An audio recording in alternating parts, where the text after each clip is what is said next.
Welcome everyone to the DIR Texas Open Data Portal webinar. My name is Ed Kelly. I'm the Chief Data Officer for the state of Texas, and I'm here with my colleague, Stacy Lewis. Stacy? Hi, hello everyone. Again, my name is Stacy Lewis, and I am your Texas Open Data Portal Administrator. So let's get started. I'm going to share my screen. All right, take it away, Ed. Great, thank you. Well, today's webinar is based upon recent legislation that was passed. Many of you know that Senate Bill 475, a major piece of legislation this past session, included an element around data management. Two important pieces of that were that agencies over 150 full-time equivalent employees are required to designate an agency data management officer. This individual will have multiple duties within the role and responsibility as outlined in the bill. But the one piece of it that we want to share with you today is the component around the Texas Open Data Portal and the publication of a minimum of 3 high-value data sets by agencies. So let's just jump right into the presentation. So many of you have been working with us for the past several years, and the Texas Data Management Program has evolved and continues to mature. The 5 focus areas that the program addresses are below: data management, data sharing, data analytics, the open data portal, and data literacy. For the purpose of today's presentation, we're going to focus exclusively on the open data portal. So let's talk just a little bit about the legislation that helped grow the individual program, specifically around the open data portal. Back in 2015, this was really the initiation of the entire effort. House Bill 1912 created the position of statewide data coordinator. That role came with the responsibility to increase data sharing activities, specifically around government transparency. 2017, Senate Bill 79 was passed, and this allowed governmental entities to redirect public information requests to a publicly accessible website, such as the Texas Open Data Portal. In the 86th regular session in 2019, Senate Bill 819 was passed.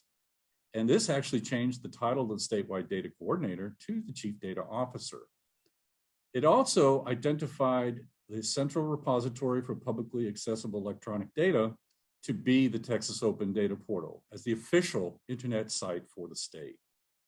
And then most recently, as I mentioned earlier, in this past session, Senate Bill 475 passed, and it created the designated data management officer and required agencies to publish on the open data portal. So let's take a moment just to take a quick look at what the portal is comprised of. And this is really a very simplistic architectural rendering of the portal itself. You'll notice on the left-hand side, agencies would prepare and organize and publish their open data to the portal, which is a consolidated platform. And then the public comes in and addresses their data request needs through a self-service model.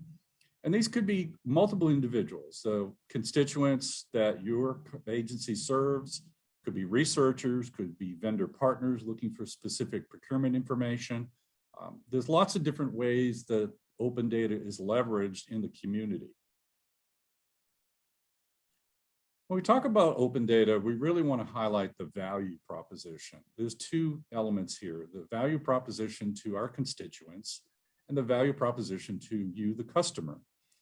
So let's look at the constituent first. If you think about it, it's very time consuming to submit a public information request. And oftentimes the individual who's looking for the information can't wait for it, they need it. So having the information available on the open data portal allows to have an on-demand self-service model. So individuals can go out there, find what they're looking for, view it or download it, use it at the time that they particularly care to use it. It also has an opportunity for them to establish an account profile on the open data portal itself. Most inquiries come in anonymous, and individuals can certainly acquire their information needs through that model. But if they want to set up an account, they can actually create filtered views of official copies of agency information. Again, it is only a copy, but the next time that they come into the open data portal, their filtered views are saved. And if the agency has updated their information, it too has already been updated. Lastly, I kind of touched upon this briefly, but the reduction of public information requests for our constituents allows them to access and gain information as quickly as they possibly need it. The timing sometimes to go through the process, the traditional process of fulfilling a public information request might not be aligned with what the constituent needs for that information in a timely manner. On the customer side, on your side, so what's the benefit for you all? First off, it allows you insights to the agency's open data utilization. There's several ways that we can work with you to identify how and what's being looked at, what types of views are being done, what types of downloads of the data are being done. And it, again, basically provides you with information that you can manage your open data program more efficiently. Secondly, we have visibility for executive management. We're doing this by creating executive level dashboards that provide leadership in your agency of clear understanding of cost opportunity savings, as well as additional information that Stacy will show you when we get to the demo. And excuse me, and lastly, the reduction of public information requests. This is something that provides agencies with a chance to redirect resources to other mission critical functions of the agency and have, again, the public source the information directly through the open data portal. So now I'm going to turn it over to Stacy to take us through the next couple of slides, and then we're going to jump right into the demo for you. Stacy? Great. Thanks so much, Ed. So let's talk about open data and what it means for the open data portal. Open data is information that can be freely used, reused, and redistributed by anyone. This means at no cost to the end user and no limitations based on intellectual property rights.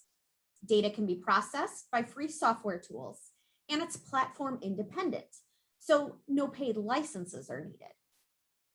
Open data excludes sensitive or regulated data, such as personally identifiable information, also known as PII, so nothing confidential or protected from disclosure is considered open data, and so that should not be posted to the open data portal. Open data is a public resource that offers value in one or more of the ways we have listed here. So now let's talk about the intended use of the open data portal. It is a data sharing platform of these open data assets. And I'm going to emphasize the term sharing here. The data is meant to be accessed and used and consumed. The easiest format to do that in is raw structured data. Most commonly, this is in CSV format. So Ed had mentioned the term high value data set. This is information, again, that improves public knowledge, furthers the core mission of your agency, or creates that economic opportunity. So use this term as a guide when selecting your open data to be published. So now let's switch gears and look at the unintended use. The open data portal is not a document library or archive. It's not for cold storage or a document repository. Again, the data is to be used, consumed, and reused. You will see examples of documents included on the portal for instructional use, such as the Open Data Portal Resource Guide. But they don't offer the interactivity or ways to work with that information that you're going to see later in the demo. So we've discussed the framework, the value, the purpose of the Open Data Portal. Let's now dive into the demo to look at specific functions. So our demo is going to incorporate two perspectives. First is a constituent. Again, as Ed mentioned, this could be a citizen, a researcher, a vendor, a business owner, maybe a member of the media, or other community user. These individuals may freely access this data for their research and informational purposes. Then we're going to talk about the customer perspective. And again, our customers are you, state agencies and institutions of higher education publishing on the Open Data Portal. In both cases, we hope to highlight how easy it is to navigate and use the portal. So let's first discuss the citizen's perspective. And we're going to take a look here at our main landing page for the Open Data Portal. So how does an individual find the data once they're here? There are 3 points of entry into the data. So the first we'll take a look at are these tiles. And these are 12 broad categories that assets are grouped into. And these are really great for browsing by various subject matter. Coming to the top of the page, you're going to see the search bar. This is an elastic search that returns results quickly, and it uses autocomplete, similar to searching in Google. Finally, we're going to look at the catalog link. This is a list of the entire inventory of data assets in our collection. So let's actually take a look at what that looks like now. So on the catalog page, you're going to see all the results again displayed.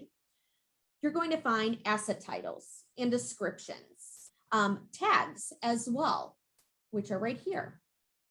And also you're going to find what kind of data you're looking at. There are 2 features on the catalog that help the public user drill down further to find what they need. So the first I want to call attention to is the filter bar here on the left. Filters can be selected in 1 or more areas, such as data type, the broad categories that I had mentioned earlier, and also even by publishing agency.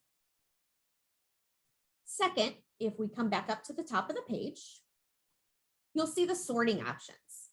And again, there are several options here available to make the information just easier to find. So let's actually take a closer look at an asset. So the first one I'm going to bring up is from the comptroller's office, and this is one of the most highly accessed data sets. The first page you come to is the primer page. The primer page is a summary page that helps the community member assess if this data set will meet their information needs. It's going to provide at least 5 pieces of information for your researcher, in addition to the title and the description at the top. So the About the Data Set section provides the metadata, which is data about your data, including when the data was last updated, also statistics on use, including views and downloads, and even the data set size that we see here. You're also going to find how to contact the data set owner for more information. This is if your researcher does have questions about your data set. We see what the columns of the data set represent. There's also a table preview. Again, this is just a quick snapshot into the data. Finally, at the bottom, we're going to see the related content.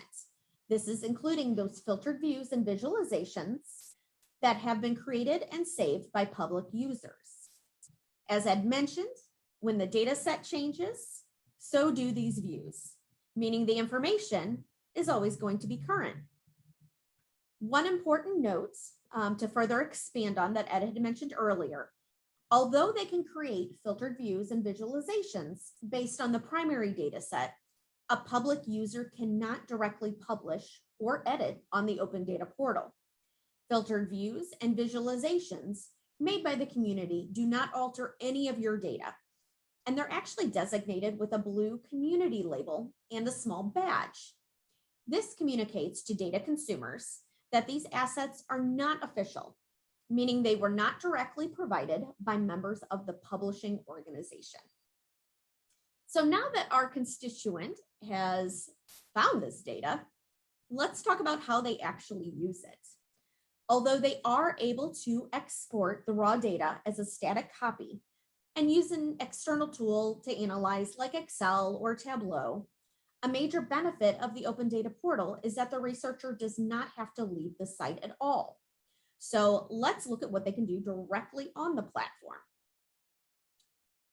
They can search within this data set using the find bar right here.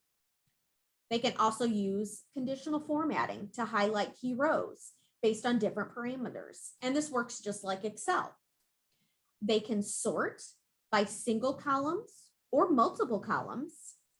And before I show you the filtering, I just want to point out here at the bottom. So we are looking at more than 2.5 million rows of data in this data set. So let's see how filtering would impact that. So filters can be done on single or multiple conditions. So let's say I wanted Houston as our city.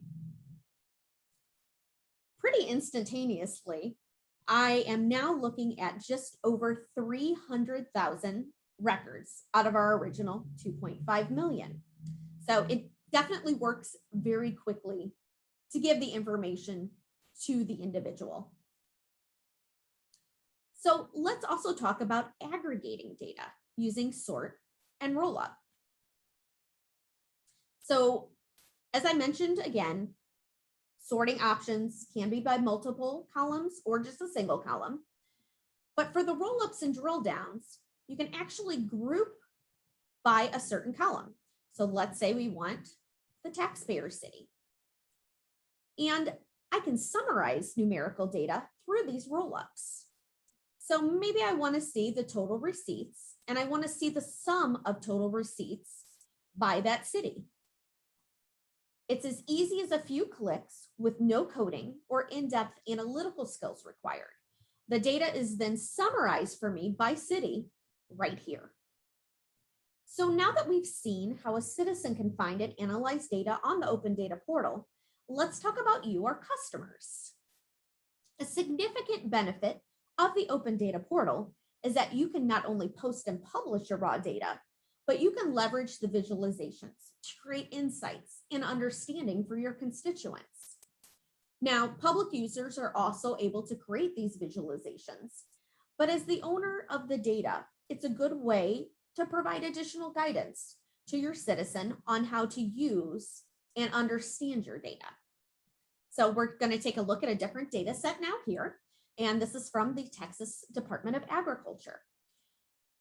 To do visualizations, all I need to do is click on Visualize here, and I can do that from the primer page, which I'm on, or even when viewing the data.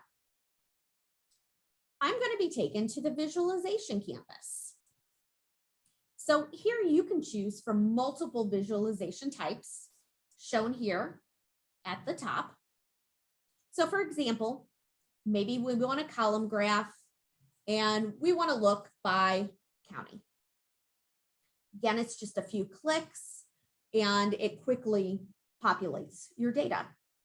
You can also add hierarchies. So perhaps I also wanted to see the type of agency. So when you drill down, and I'm going to click on a county, you get that lower level hierarchy by your agency type here. I do want to mention that this is highly customizable. So colors and these flyouts can also be customized based on what you want it to say. If you have a column in your data that is geolocation coded, and that's easy to do when publishing, you can create maps. So I'm going to click on the map icon here, and the platform tries to identify your geolocation column, which you can tell it already did automatically. So I can create multi-layered maps here to compare data. And perhaps I wanted to not only see 2021, but also I wanted to see 2020 summer meal sites. I could easily add a map layer to do that, to be able to easily compare. I can also use point aggregation. Perhaps I wanted to see a heat map, which is auto-generated right here. Also, I can use region maps. Region maps are custom boundaries that have been added by your Open Data Portal team to the site.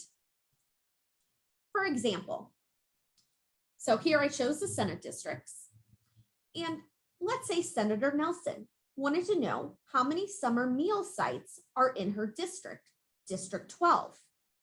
By using point aggregation, it's automatically going to calculate that for me here on the map.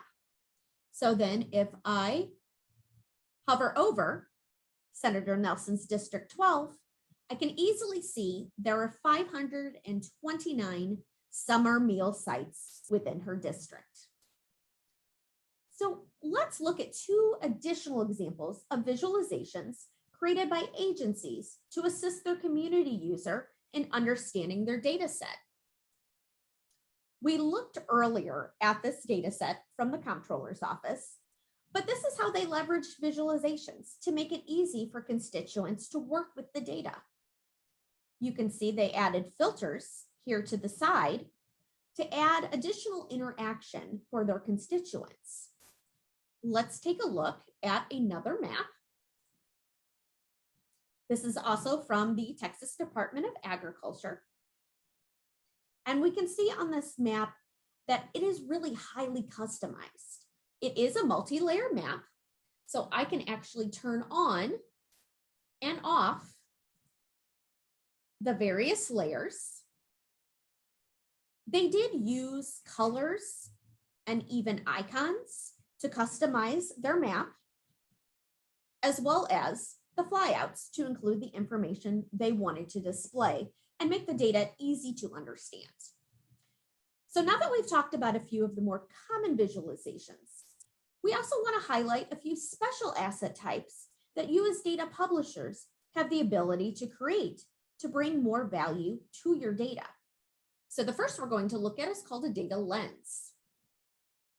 A data lens transforms a single data set into a visual, interactive experience.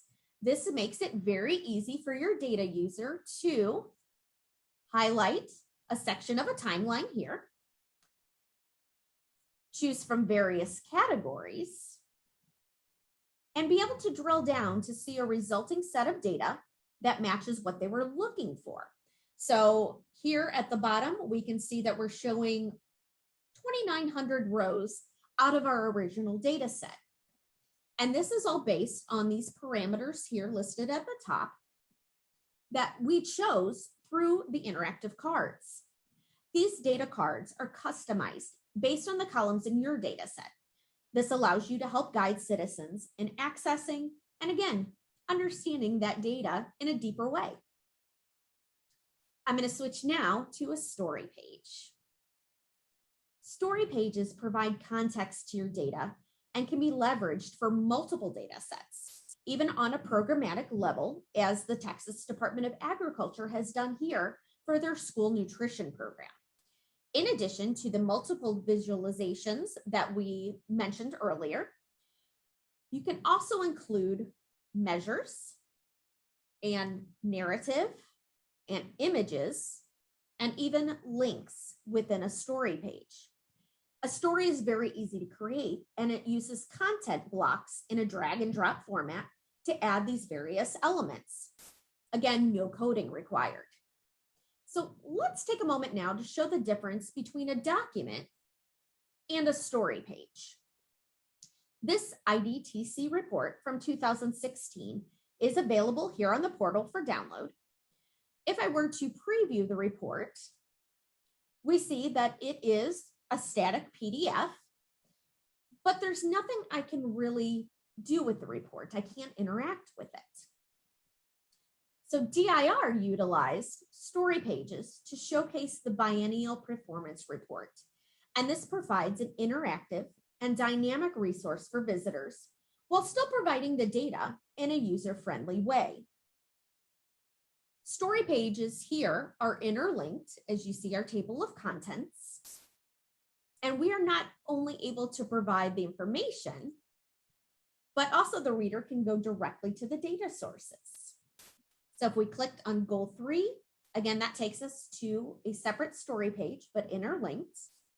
And we not only have our information, but also the data, which is interactive. And here we have the source data link that the user can look at. Another way we leverage story pages is to work with each customer to create an executive dashboard that Ed had mentioned earlier. This is a private dashboard for you and your leadership that provides analytics into your site. So we can look at things like PIR savings. For example, if a percentage of downloads of your agency's assets were the result of a PIR redirect. We can also look at asset engagement on various levels and get some high-level matrix information. And this one here is actually by asset type. Finally, we can also look at the most popular assets over the last 7 days, either for views or downloads. So it's very easy to see how your data assets are being consumed by external users. So we've now seen how a citizen can find and work with your data. And we've discussed how you as a customer can use visualizations and stories to engage your public users and help them better understand your data. So let's pause here for a moment. And Ed, is there anything you would like to add about the portal before we move forward? Well, Stacy, thank you very much. That was an excellent demo. I think it should be noted that there's many other features and capabilities that we're not sharing with you today. I think as we work through your publication of high-value data sets in the months to come, we look forward to sharing with you all the capabilities of the portal. Great. Thanks, Ed. So what are your next steps to get started on this journey? It really is easy as 1, 2, 3. The length of time to be up and running, publishing on the Open Data Portal does depend on your agency's strategy, resources, and engagement. So let's jump into the steps. Our terms and conditions is really the starting line. If your agency has not yet agreed to these, or if you have any questions, please email us at the address we have listed here. So step 1 is to identify. Consider your open data governance framework. What are your agency's goals? What is your approval process? Please keep in mind, you do not have to recreate the wheel.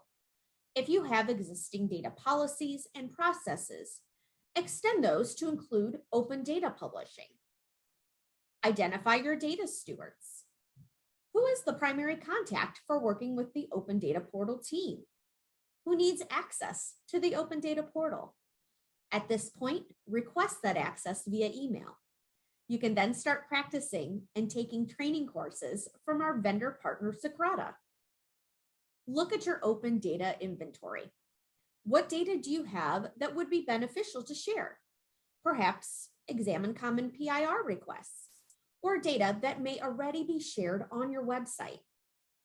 Select your data sets that you're going to work with. Again, consider starting with the low-hanging fruit or easiest options as you get started. Our next step is to prepare the data. Are there any privacy considerations with your data? Prepare and add your metadata so your data is easily findable. Consider including tags. Is your data accurate and of high quality? Is it consistent? For example, a column for numerical data would only contain numbers, not text as well. How often will your data be updated? This helps in considering whether to automate your data updates or just process them manually. Finally, step 3 is publishing your data. The Open Data Portal allows you to publish data in a private mode, so it is hidden from public view. You can then review, make changes, and go through your internal approval process before making this available to the public. Once you're ready, update your data set from private to public view, and congratulations, you have now published a data set 1, 2, 3. One important thing to remember here is that you are not alone in this process. Your Open Data Portal team is here to guide and support you. And this is in addition to the other resources listed here. The Open Data Portal Resource Guide is available for download directly from the Open Data Portal, and we encourage you to check it out. We can't wait to welcome you into the open data community. And now I'm going to turn it back over to Ed for wrap up.